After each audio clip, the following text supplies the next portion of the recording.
እሱ የሚሰጡትና የሚከለክሉት ነው ታች ያለው። እምቢ ካለ የሚቃወም ካለ በተለይ ጾም ደው የሚባል አለ። ጾም ደውን የሚቃወም ከሆነ ትግራዋይ አይደለም እርምጃ ይወሰድበታል። እርምጃው የትግራይ ህዝብን የፈጠሩት እነሱ ናቸው እንደማለት። አዎ በቃ እርምጃው የተለያየ እርምጃ አለ። እንደፈለጉት ባይዘው ወይ በትግራይ ማንም ከማንም ተነስቶ ለማንም ትግራዋይ እንደፈለገው ያደርገዋል። የጸጥታ ችግሩ እንበል የሁሉም ችግር አለ። ስለዚህ ይህንን መዋቅር አለ ማለት ነው አንዱ ጫፍ። ሌላው ጫፍ ደግሞ እንጃ አሁን በእኔ አመለካከት ምናልባት ጀነራል ታደሰ ወረደ አሰላለፉን የሚለይ ይመስለኛል ከሰጠው መግለጫ ማለት ነው። በፊት ምንም እኔ የለም ነው የምለው በእነሱ ስር ውስጥ ገብተዋል የእነሱ እስረኛ ነው የሚል እምነት ነው የነበረኝ። ግን አሁን ከሰጠው መግለጫ ትንሽ በቃ አሰላለፉ የለየ ይመስለኛል። ስለዚህ በሌላው ደግሞ ምን ያደርጋል ማለት ነው የሚጠበቀው መንግስታዊ መዋቅሩ የጊዜያዊ አስተዳደሩ መዋቅሩ እስከታች ይወርዳል። ከዛ የህዝብ ጥያቄ ምንድን ናቸው ብሎ የመመለስና ከፌዴራል ጎን ሆኖ ፌዴራል የሚመልሰውን እንዲመልስ ትግራይ ሆኖ የሚመልሰው ደግሞ እንዲመልስ ህዝቡ ከጎኑ እንዲያሰልፍ የሚያደርገው መዋቅሩ ይዘረጋል ብዬ አስባለሁ። ስለዚህ በእነዚህ ሁለት ገመድ ጉተታዎች አሉ። በህዝቡ ማን አለ መሀል ህዝብ አለ ማለት ነው። ስለዚህ እነዚህ ወዴት ያመሩናል የሚለው ደግሞ ይሄ ሚዛን ያስተካክለዋል ብዬ የማስበው ህዝብ ነው ማለት ነው።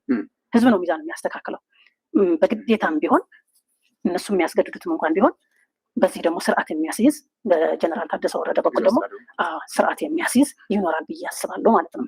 ስለዚህ በዚህ የሚፈጠር ሁኔታ አለ ብዬ አስባለሁ። ሌላው ደግሞ የህገ መንግስታዊና ፌዴራል ስርዓቱን በሚፈጥረው መሰረት የመሄድና ስርዓቱን ማለት ነው ስርዓት በሌላው በኩል ደግሞ የሻዕቢያ ስርዓትን ጠቅላላ አስተሳሰቡም ይሁን ስርዓቱም ይሁን የማስረጽ በሌላ በኩልም አለ ጾም የሚደግፍ የሚባል አካል ማለት ነው። ስለዚህ የሚያዋጣን ከፌዴራል መንግስት ቀንደኛ ጠላት ነው ቀንደኛ ወዳጃችን ጾምና ኤርትራ ሻዕቢያ ነው የሚል አካልም አለ። ስለዚህ ይህንን ደግሞ ሚዛን የሚያስተካክለው ህዝብ ነው ማለት ነው። ምክንያቱም ያ በፊት የነገርኩህ ህዝቡ የሚያዋጣ እኛ የፈጠርነው ስርዓት እኛ የተታገልንለት ስርዓቱ አለ ያለፈውን አልፈዋል።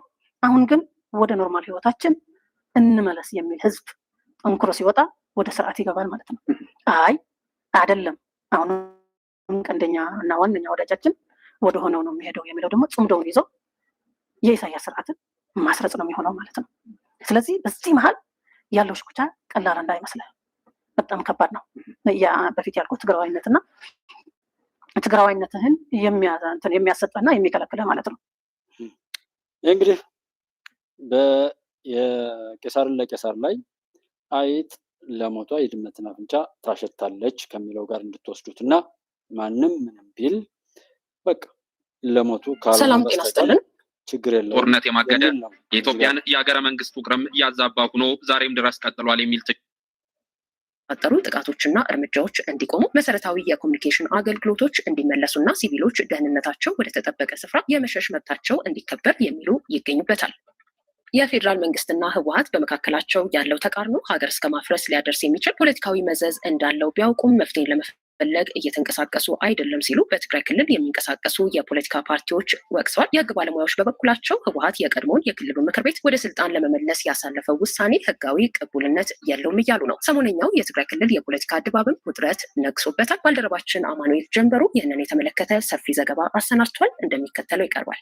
የፌዴራል መንግስትና የህወሓት ቡድን በመካከላቸው ያለው ተቃርኖ ሀገር እስከ ማፍረስ ሊያደርስ የሚችል ፖለቲካዊ መዘዝ እንዳለው ቢያውቁም መፍትሄን ለመፈለግ እየተንቀሳቀሱ አይደለም ሲሉ በትግራይ ክልል የሚንቀሳቀሱ የፖለቲካ ፓርቲዎች ወቀሱ። የህግ ባለሙያዎች በበኩላቸው የህወሓት ቡድን የቀደመውን የክልሉ ምክር ቤት ወደ ስልጣን ለመመለስ ያሳለፈው ውሳኔ ህጋዊ ቅቡልነት የለውም እያሉ ነው። ሰሞነኛው የትግራይ ክልል የፖለቲካ ድባብ ውጥረት ነግሶበታል። ላለፉት 51 ዓመታት በኢትዮጵያ የፖለቲካ መበየኛ ባህር ውስጥ ትልቅ የተሰሚነት መልህቅን ጥሎ የቆየው ህወሓት ካለፉት 6 ዓመታት ወዲህ ግን ያጋጠመው ውስጣዊና ውጫዊ የፖለቲካ አሰላለፍ መዛባት ህዝብን ለጦርነት የማገደ የኢትዮጵያን የሀገረ መንግስት ውቅርም ያዛባ ሆኖ ዛሬም ድረስ ቀጥሏል የሚል ትችት ተደጋግሞም ይቀርብበታል። የህወሓት ቡድን ከማዕከላዊ መንግስቱ ጋር ወደ ጦርነት ያስገባውና ለሚሊዮኖች እልቂት መንስኤ የሆነው የክልሉን መንግስት የተቆጣጠረበትን የ2012ቱን ህገወጥ ምርጫ ከሰሞኑ እንደ አዲስ አጀንዳም ይዞት ብቅ ብሏል። ቡድኑ ትናንት ባወጣው መግለጫም ከቀናት በፊት በአክሱም ከተማ አደረግኩት ባለው የማዕከላዊ ኮሚቴ ስብሰባ በ2012 ህገወጥ ምርጫ የተመረጠው የክልሉ ምክር ቤት ዳግም ወደ ስራ እንዲመለስ መወሰኑን አስታውቋል። የህወሓት ህጋዊ እውቅና በምርጫ ቦርድ በተሰረዘበት ማዕከላዊ ኮሚቴ የሚባለው የፓርቲው መዋቅር በፈረሰበትና መሰል የህግና የፖለቲካ ጥያቄዎች በሚስተናገዱበት በዚህ ሰዓት እንዲህ ያለውን ውሳኔ ይዞ መምጣቱ በበርካቶች ዘንድ ጥያቄ ብቻ ሳይሆንም ስጋትንም ጭሯል። የክልሉ የፖለቲካ ልሂቃንና ማህበራዊ መሰረታቸውን በክልሉ አድርገው የሚንቀሳቀሱ የፖለቲካ ፓርቲዎችም በድረ ጦርነት ድባብ ውስጥ ላለው ነዋሪ ሌላ የጦርነት ምዕራፍን የሚከፍት ውሳኔ እያሉት ይገኛሉ። በጀኔራል ታደሰ ወረደ የሚመራውና ከሰሞኑ በፌዴራል መንግስቱ አንድ የስልጣን ዓመት የታከለለትን ጊዜያዊ አስተዳደር በመቃወም የተጀመረው የህወሓት አመራሮች እርምጃ ቡድኑን ዳግም የክልሉ የፖለቲካ ራስ እስከ ማድረግ በደረሰ ውሳኔ ታጅቦ መሸጋገሩ የክልሉን መጻኢ ሁኔታም በስጋት የተቀነበበ አድርጎታል። የብሔራዊ ባይቶና አባይ ትግራይ ባይቶና ፓርቲ ምክትል ሊቀመንበር የሆኑት አቶ ዮሴፍ በሬ ይህ አይነቱ የቡድኑ ውሳኔ ካለፈበት የፖለቲካ ባህል የሚመነጭ መሆኑን በመጥቀስ ይህ ለጦርነት በር የሚከፍት አመለካከት አሁን ላለው ውጥረትና የፖለቲካ ችግርም ክልሉን እንደዳረገው ያነሳሉ። አሁን ላይ እየተራገበ ያለውና ከዓመታት በፊት የነበረውን የክልል ምክር ቤት ዳግም መመለስ ከህገ መንግስታዊና ከምርጫ ቦርድ የመተዳደሪያ ደንብም ፍጹም የተፋታ መሆኑን ጠቁመዋል። እኛ ከስብሰባው በፊት 2 የቢሆንስ ነጥቦችን አስቀምጠን ነበር እንዳልነው ቡድኑ ጦርነትን መርጧል ሲሉም ለሪፖርተር ገልጸዋል። ይህ ደግሞ የፕሪቶሪያውን የሰላም ስምምነት ከማፍረስ ጋር የሚሄድ እንደመሆኑ የሚፈጠረው ፖለቲካዊ መዘዝ በቀላሉ የሚበርድ እንዳልሆነም ያስጠነቅቃሉ። ቡድኑን ወደ ስልጣን ለመመለስ ምክር ቤቱ ምናምን አይደለም እንደሌለ ያውቃሉ፣ ግን ቡድኑን ወደ ስልጣን ለመመለስ ነው። ቡድኑን በዚህ መንገድ ወደ ስልጣን መመለስ የፕሪቶሪያ ስምምነቱን ማፍረስ ነው። የፕሪቶሪያ ስምምነት ማፍረስ ደግሞ ከስምምነቱ በፊት ወደ ነበረው ሁኔታ መመለስ ነው፣ ወደ ጦርነት መመለስ ማለት ነው። ስለዚህ ኮምፕሊት እየሄዱበት ያለው መንገድ ወደ ጦርነት የሚመልስ ህዝቡ የማይደግፈው ባይዘው ይሄ ውሳኔ እንደ የትግራይ ህዝብ ውሳኔ ወይም እንደ የትግራይ ህዝብ ፍላጎት ተደርጎ መወሰድ ያለበት አይደለም። የትግራይ ህዝብ እንተወውና ያን ማዕከላዊ ኮሚቴው ራሱ የተከፋፈለበት ውሳኔ ነው። ከዚህ በፊትም ተከፍሎ አሁን ደግሞ በድጋሚ ነው እየተከፈለ ያለው ነው። በእርግጥ ማዕከላዊ ኮሚቴ ማለትም አይቻልም፣ ህጋዊ ስላልሆነ ማለት አይቻልም። ግን የተወሰኑ ሰዎች በዘመድ እና በጥቅም የተሰበሰቡ ሰዎች በህጋዊ የተሾመን መንግስት ወይም በፌደራል መንግስት የተቋቋመውን ጊዜያዊ አስተዳደር አፍርሰው ወደ ስልጣን ለመመለስ እያደረጉት ያለ ጥረት ነው። ይሄ ጥረት ደግሞ ቶታሊ ምንም ህጋዊም ይሁን የሆነ ተቀባይነት በቅቡልነትም በህጋዊነትም መሰረት ስለሌለው ወደ ጦርነት የሚያመራ ነው። የአሁኑ ፖለቲካ ውሳኔ ካለፉት 6 ዓመታት የክልሉ የጦርነት ሰበዝ የሚመዘዝ ነው የሚሉት ደግሞ የውድብ ነጻነት ትግራይ ምክትል ሊቀመንበርና የውጭ ጉዳዮች ኃላፊ አቶ አለምሰገድ አረጋይ ናቸው። በፌዴራል መንግስቱና በህወሓት መካከል ያለው ችግር የሀገረ መንግስት መፍረስ ችግር የሚያስከትል መሆኑን ሁለቱ ወገኖች አልተረዱትም ያሉት አቶ አለምሰገድ ፖለቲካዊ ዳተኝነት የክልሉን ህዝብ አደጋ ላይ ጥሎታልም ብለዋል። መፍትሄው የዘገየ ቢሆንም በክልሉ ፖለቲካ ያገባናል የሚሉትን አካላት ሁሉ ማሳተፍ ይገባ ነበር። አሁንም ህወሓትን ጨምሮ ሁሉንም የፖለቲካ ተዋንያኖች ያሳተፈ ምክርና ውይይት አስፈላጊ ነው ሲሉም አስተያየታቸውን አጋርተዋል። ይህ በማይሆንበት ሁኔታ በድረ ጦርነት ለጎበጠው ማህበረሰብ ሌላ የእልቂት አጀንዳን ማቀበል ሁሉንም ከተጠያቂነት የሚያድን አይደለም በማለትም ነው የገለጹት። አቶ አለምሰገድ በማብራሪያቸው የአሁኑ የህወሓት ጦርነት የመሻት እንቅስቃሴ ከኋላው በሀገር ውስጥ ፖለቲካ ባኮረፉ ኃይሎችና በቀጠናዊ ጠላቶች እየተደገፈም ነው ብለውታል። ውስጥ የተፈጠረው ችግር መፍትሄ ለማምጣት እየሰራ አይደለም። ህወሓት ነኝ ብሎ የሚጥቃ እንደ ፖለቲካል ፓርቲ የለም እኛ አንቀበልም። ግን ራሱ ህወሓት ነኝ ብሎ የሚጠራ አንጃ አለ። የማፊያ አንጃ አሁን እንደተፈጠረው ሁኔታ ኤክስፕሎይት እያደረገ ክልሉ ወደ ማይወጣበት ሁኔታ ነው እያስገባት ያለው ማለት ነው። ይህንን ሁኔታ ደግሞ የትግራይ ህዝብ ብቻ አይደለም የሚጎዳው። በተደጋጋሚ ስንገልጸው እንደነበረ የኢትዮጵያ አጠቃላይ ሁኔታም ይጎዳል። ወይም በቀላሉ የሚታይ ነገር አይደለም። ትግራይ ያሉ ሁኔታዎችን በደንብ እንግዲህ ታስቦበት ካልተፈታ ኢትዮጵያ ውስጥም እንግዲህ በቀጥታ እሳት እንኳን ባይኖረው ወናፈኑ ይኖራል። እኛ እሳት ይኖራል ብለን ነው የምናስበው። የተገናኘ ነው የትግራይ ሰላም ማጣት የኢትዮጵያ ሰላም ማጣት ብለን ነው የምናስበው። ችግሮች ካሉም በሰላማዊ መንገድ መፍታት ያለብን ብለን ነው የምናስበው። ስለዚህ አሁን በትግራይ ውስጥ የተፈጠሩ አጠቃላይ ችግሮች ከሁለቱም ሳይድ የሚመነጩ ናቸው። ጠቅላይ ሚኒስትሩም ጄኑዊንሊ የትግራይ ችግር ለመፍታት ሁሉም የትግራይ ኃይሎችን ሰብስቦ ኢንክሉዲንግ ህወሓትን ኃይል እንደ አንድ ታጣቂ ኃይል ማለት ነው ሰብስቦ የመፍትሄ አካል ማድረግ እያደረገ አይደለም። የህግ ባለሙያው አቶ ጥጋቡ ደሳለኝ በበኩላቸው የህወሓት ሰሞነኛ ውሳኔ የፌዴራሉንም የክልሉንም ህገ መንግስት የሚቃረን ነው ብለዋል። ይህ አይነቱ ውሳኔ በኢፌዴሪ ህገ መንግስት አንቀጽ 54 የክልል ምክር ቤቶች የስልጣን ዘመን 5 ዓመት መሆኑን በግልጽ ማዕቀፍ የተቀመጠውንም መናድ ነው ብለውታል። ህወሓት ፖለቲካዊ ሰውነቱን ባጣበትና አሁን ድረስ በተወካዮች ምክር ቤት ያለው 38 መቀመጫ ባዶ በሆነበት ሁኔታ ራሱን ህጋዊ አድርጎ ማቅረቡም ቅቡልነት የሌለው ጉዳይ መሆኑን አንስተዋል። በፖለቲካዊ መፍትሄ ካልሆነ በስተቀርም ህጋዊ መሰረቱን ከመፈለግ አንጻር ቡድኑ እዚህ ግባ የሚባል መብት እንደሌለው ነው የጠቆሙት። በክልሉ አስቻይ ሁኔታ በሌለበት ሁኔታ ምርጫ ማድረግም አልተቻለም። ምክር ቤቶችንም ማቋቋም ማደራጀት አልተቻለም። ስለዚህ ክልሉ አንዱ የፌዴሬሽን አባል ስለሆነ በጊዜ አስተዳደር እየተዳደረ አስቻይ ሁኔታ ሲኖር ነው የክልል ምክር ቤት ምርጫ ሊካሄድ የሚችለው ተብሎ በብሔራዊ ምርጫ ቦርድ አቅጣጫ በተሰጠበት ሁኔታ የቀድሞው መመለስ ህግን የተከተለ አለመሆኑ ብቻ ሳይሆን የክልሉን ህገ መንግስት ራሱ የተቃረነ ነው፣ ኢፍትሐዊ ነው፣ የሚያስኬድም ጉዳይ አይደለም። በዛ ላይ ደግሞ የጊዜ አስተዳደሩን አልቀበልም የሚለውም ተገቢነት የለውም። ምክንያቱም ፓርቲው የገባው ስምምነት አለ። በፕሪቶሪያ ስምምነት መሰረት ብዙ ግዴታዎች አሉት። አንደኛ ጦርነት ወይም ደግሞ ግጭት ቀስቃሽ ሁኔታዎችን ያለመፈጸም፣ ትጥቅ የመፍታት፣ ከፌዴራል መንግስቱ ጋር በትብብር የመስራት፣ ክልሉን የሰላምና የፖለቲካ መረጋጋት እንዲፈጠር እና የህግ የበላይነት እንዲከበር አስቻይ ሁኔታ መፍጠር ወይም ደግሞ በክልሉ የሰብአዊ መብት ጥሰቶች እንዳይኖሩ ከፌዴራል መንግስቱ ጋር የመተባበር ግዴታ አለበት። ያንን ግዴታውን አምኖ ተቀብሎ ፈርሟል። ራሱ ህወሓት በላካቸው የስምምነቱ ተፈራራሚ አካላት ወይም ተደራዳሪዎች ያደረገው በመሆኑ በስምምነቱ መሰረት ኢንቮልቭድ ከሆነ ወይም ከነበረ እንደዛ ለፕሪቶሪያ ስምምነት ተገዢ መሆን አለበት። ውጤቱ ምንድን ነው? የክልሉ ጊዜያዊ አስተዳደር የመቀበል ግዴታ ውስጥ ይወድቃል ማለት ነው እና ሁለቱ ውሳኔዎቹ ከህግ አንጻር ስናያቸው ህገ መንግስታዊ ሁኔታን ያከበሩና የተከተሉ አይደለም። አንደኛ ያው እንዳልኩ የክልል ምክር ቤትን የመመለስ በኢትዮጵያ ታሪክ ውስጥ ታይቶ ተሰምቶ አይታወቅም።